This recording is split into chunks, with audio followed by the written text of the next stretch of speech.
gente, bem-vindo a mais uma aula e nós estamos falando sobre esse tema, sobre a pessoa do Espírito Santo. No nosso último vídeo eu até falei que a gente já pularia para a questão dos símbolos do Espírito. Nós vamos ver sim alguns dos símbolos principais que representam a pessoa do Espírito Santo, mas eu ainda tenho algo que o Espírito Santo colocou no meu coração que eu quero falar com você. Nós já vimos um pouco sobre a personalidade do Espírito, nós já vimos um pouco sobre a divindade do Espírito e por que nós vimos isso. Eu quero ver com você hoje que existe um propósito supremo. O Espírito Santo tem um propósito pelo qual ele se manifesta na nossa vida, né? Tudo isso é para que o nosso relacionamento com o Espírito Santo, lembra? Nós estamos falando muito sobre o relacionamento com o Espírito Santo. Nós nos relacionamos com uma pessoa divina, nós nos relacionamos com uma pessoa, e isso é muito importante. Você não está se relacionando com uma coisa, você está se relacionando com uma pessoa, você está se relacionando com Deus, e não com uma coisa mundana. E nós precisamos estabelecer essa plataforma antes, para que nós possamos entender com quem nós estamos nos relacionando. É interessante a gente ver que a liderança da igreja primitiva, por exemplo, estava muito familiarizada com a pessoa do Espírito Santo, com a liderança do Espírito Santo, com a personalidade e com a divindade do Espírito Santo. Quando eles, por exemplo, precisaram tomar uma decisão crucial com relação aos gentios que estavam se convertendo, a Bíblia diz em Atos capítulo 15, verso 28, pois pareceu bem ao Espírito e a nós não vos impor maior encargo além dessas coisas essenciais. Ou seja, veja, ao Espírito e a nós.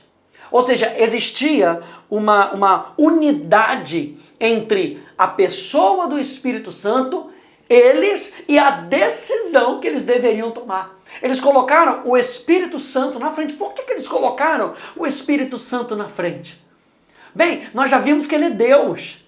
Ele tem todo o direito de ter o primeiro lugar. Só isso já bastaria para a gente entender esse nosso relacionamento. Mas mais do que isso, Deus ele se relaciona conosco. Existia um relacionamento entre o Espírito Santo e essas pessoas, né? Então, esse relacionamento para a gente é muito importante. Os primeiros cristãos conheciam tão bem o Espírito Santo que tinham mais do que um conhecimento intelectual sobre ele. Tinham um relacionamento. Se você for ler Atos dos Apóstolos, você vai ver que o Atos dos Apóstolos poderia ser tido, esse nome desse livro, poderia ser chamado os Atos do Espírito Santo, porque a quantidade de informação sobre o Espírito Santo aqui é tremenda. É um livro que fala muito não só da pessoa do Espírito Santo, mas da ação do Espírito Santo. Você sabe que o Espírito Santo, nesse relacionamento, ele não está nesse relacionamento apenas como uma figura. Ele está nesse relacionamento como uma pessoa que quer interagir com a gente. E aí nós aprendemos sobre a nossa vida de adoração, que é dar a Ele o primeiro lugar, um lugar de honra, porque Ele sabe os planos que Ele tem pra gente, por exemplo. Ele sabe qual é a vontade dEle pra gente, então vamos nos render. Bom, se eu sei que o Espírito Santo é Deus, eu vou colocá-lo em primeiro lugar. Eu vou buscar o seu reino e a sua justiça em primeiro lugar. Eu vou deixar ele tomar a dianteira. E é isso que nós aprendemos ao longo do nosso curso de vida, da nossa jornada de vida, é sempre colocar o Espírito Santo em primeiro lugar. E se a gente olhar, por exemplo, para os evangelhos, a gente vai ver que não existia pessoa, ou não existiu pessoa que conheceu mais o Espírito Santo do que a pessoa de Jesus. Então você tem aí na sua apostila alguns fatos, por exemplo, antes do nascimento de Jesus, né, o Espírito atuava até nos profetas para profetizar. Né, Simão, Ana, falando que justamente Jesus seria ungido com o Espírito Santo. Você tem na concepção de Jesus um anjo virando para Maria e falar: Maria, não se preocupa, descerá sobre ti o Espírito Santo. Então na concepção de Jesus, o Espírito Santo estava lá. Na infância de Jesus, aí em Lucas capítulo 2, diz que o Espírito atuou em pessoas e nas circunstâncias, né, para preparar o mundo para receber o rei.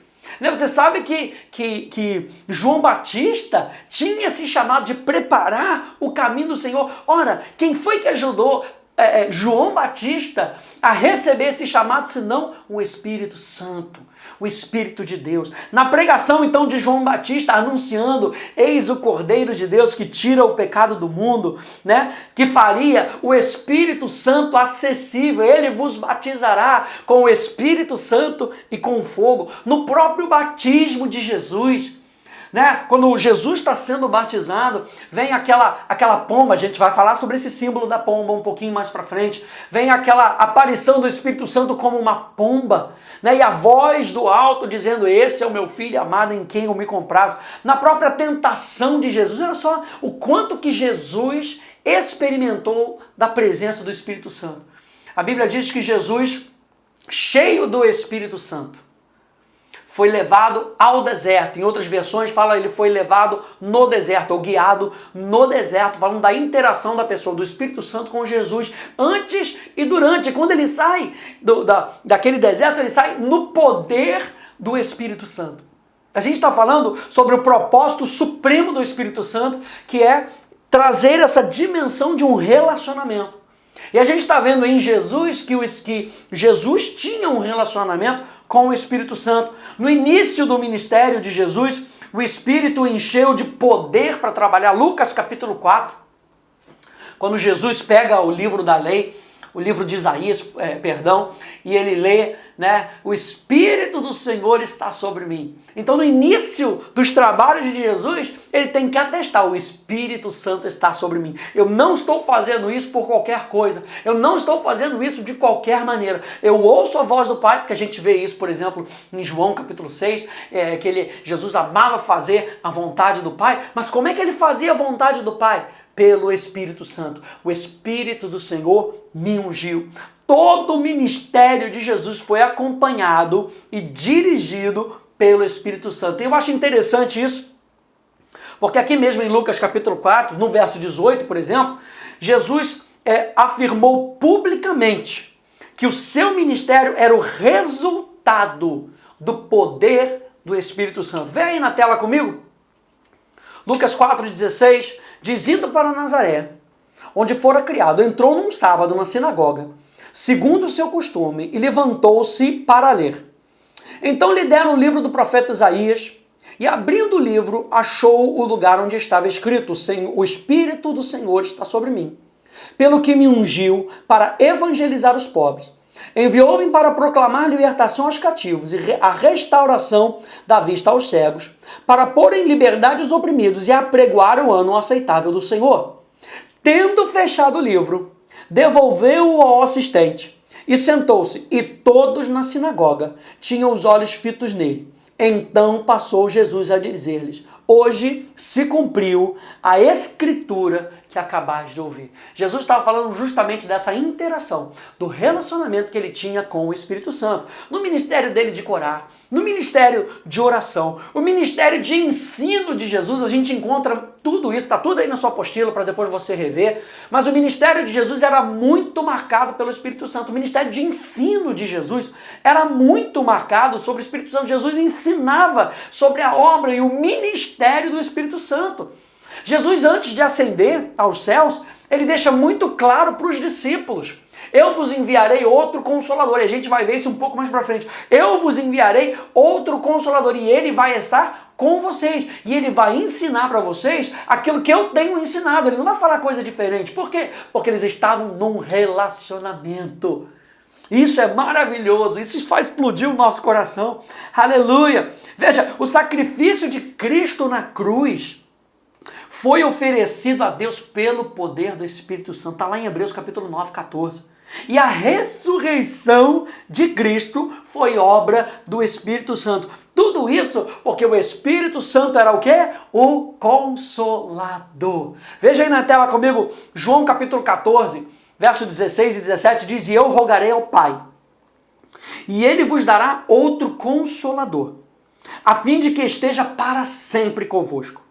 O Espírito da verdade, que o mundo não pode receber, porque não o vê, nem o conhece. Vós o conheceis porque ele habita convosco e estará em vós. Eu acho interessante essa palavra aqui, quando diz que Jesus vai rogar ao Pai. A palavra rogar aqui é orotao, E erotão, ele estava querendo indicar que o envio do Consolador era crucial. Não era apenas um pedido que você deixa uma cartinha na mesa de alguém, sai, se ausenta e espera que alguém leia essa cartinha, né? Porque você talvez não tenha tido a coragem de perguntar para a pessoa. Erotão faz o sentido da palavra ser mais forte. Era algo crucial. Quando Jesus usou essa palavra, ela estava dizendo para o Pai: Pai, o que eu estou te pedindo é crucial para a obra continuar. É crucial para a sobrevivência dos discípulos. Então, Jesus não manda o Espírito Santo.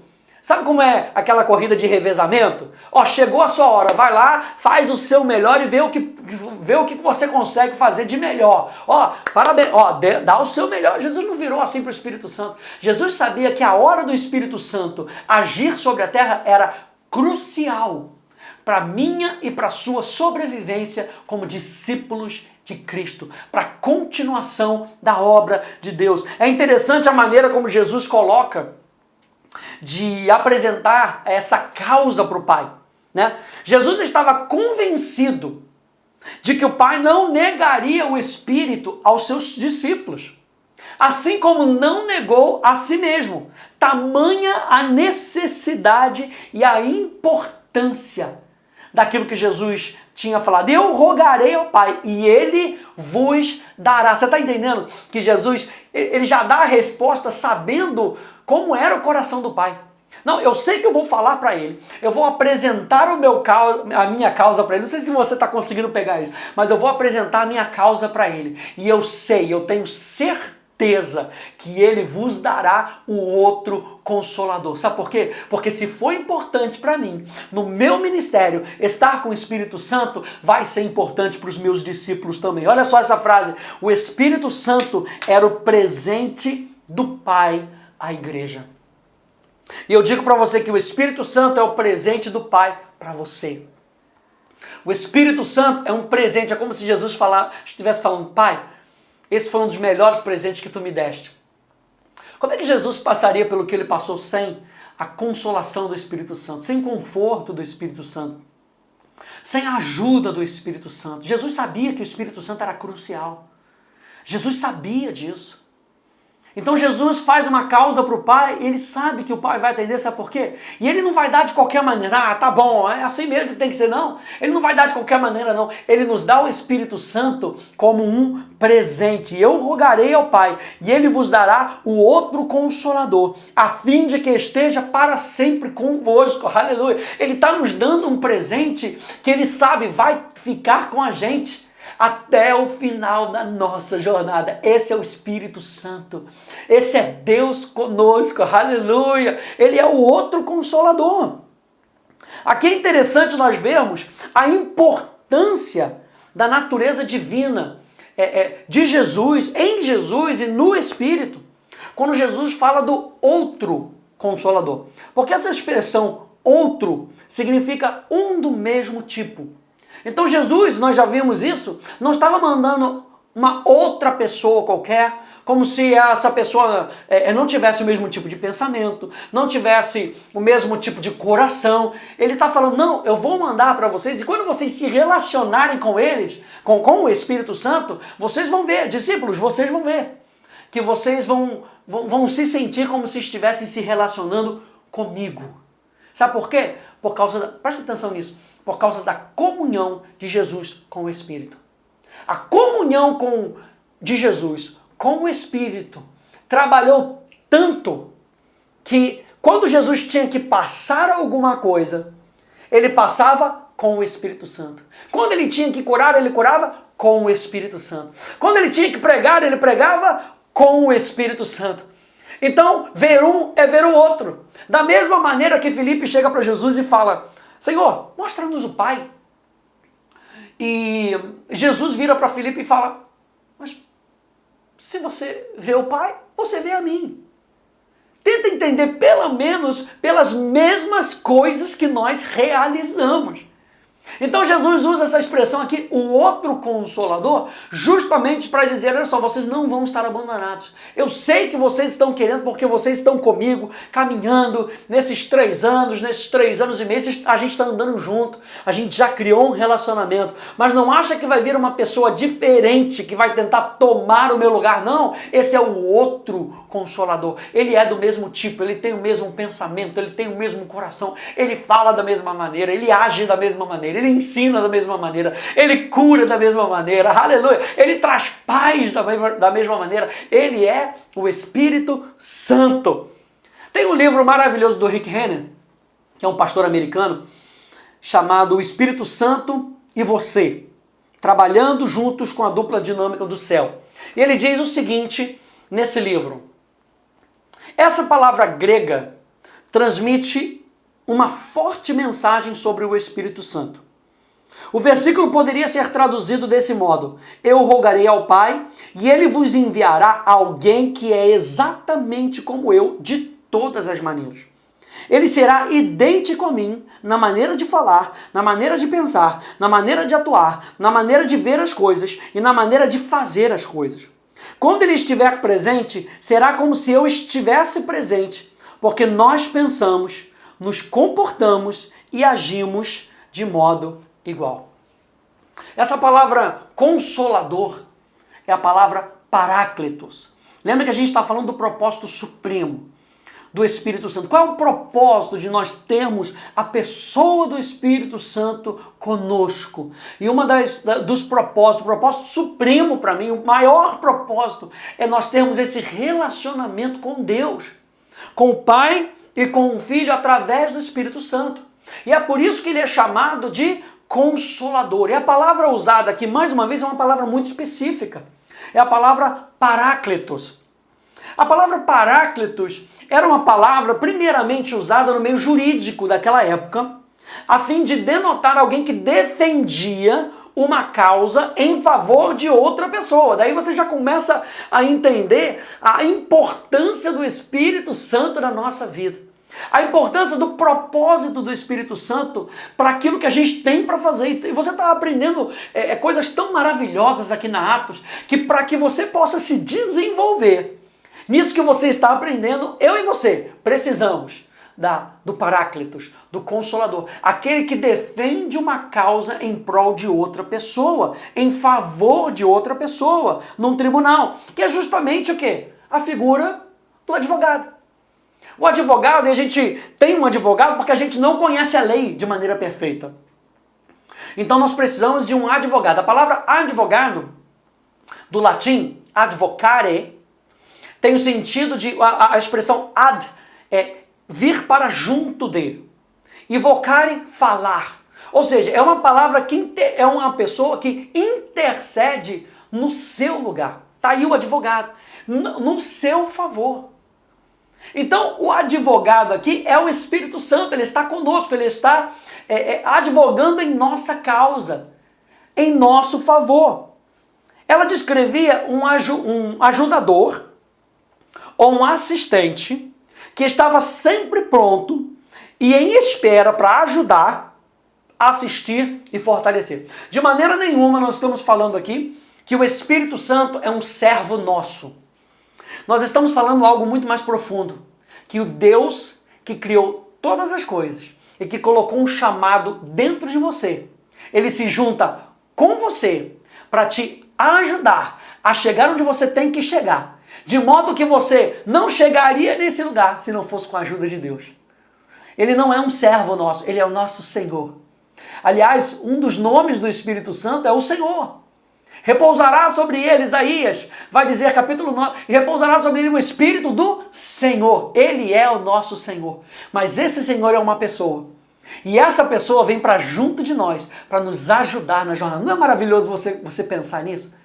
Veja, essa palavra Paráclitos, quando Jesus fala do Espírito Santo, ele vai vir para ajudar vocês. Ele vai vir não somente como um ajudante qualquer, mas ele vai vir para assistir e fortalecer vocês naquilo que vocês precisam fortalecer. Essa expressão Paráclitos, e a gente vai parar por aqui, Mas a expressão paráclitos, ela é composta de duas palavras. E a primeira palavra, para, ela tem um sentido de se aproximar. Olha aí que a gente está falando do relacionamento. Qual é o propósito supremo do Espírito Santo? É o relacionamento conosco. Não é somente fortalecer, não é somente assistir, não é somente ajudar, mas é ajudar, assistir e fortalecer dentro de um relacionamento. Por isso essa expressão paráclitos, a primeira parte, para, significa de alguém que se aproxima, tem o sentido de se aproximar tanto quanto possível de alguém. Não é maravilhoso que a gente pode estar presente numa mesma sala e mesmo assim não estar próximo? Essa expressão, essa parte da palavra para, ela tem o sentido de se aproximar tanto quanto seja possível. Porque eu e você podemos restringir a ação do Espírito Santo.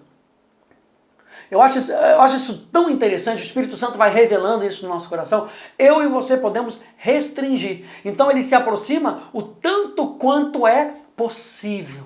E aprender sobre a pessoa do Espírito Santo é justamente aprender a nós vivermos nesse relacionamento. A gente ainda vai falar muito isso na escola, falando sobre o relacionamento com Deus, sobre o Espírito Santo, para que a gente se lance cada vez mais.